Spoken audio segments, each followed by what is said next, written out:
Hi everyone, I'm Stuart. Welcome to Learn Grammar with Stuart. Let's take a look at today's key phrase. You need to wake up soon, otherwise you'll miss the bus. Let's break this down. Today's skill is showing consequences. We use otherwise after a suggestion to show what bad result could happen if the suggestion isn't followed. Since otherwise is used to express future results, the sentence following otherwise is usually in the future tense. We can use otherwise to replace if you don't do so. For example, you need to wake up. If you don't do so, you'll miss the bus.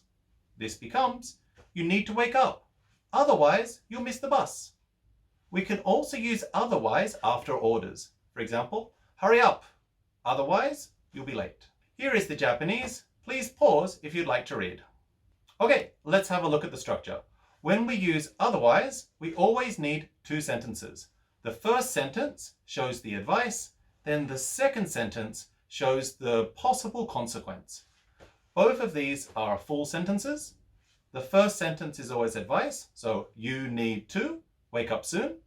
Then we say otherwise. Then we say a sentence in the future tense. You will miss the bus. Let's look at some examples. Call her today. Otherwise, you'll need to wait until next week before you can contact her again.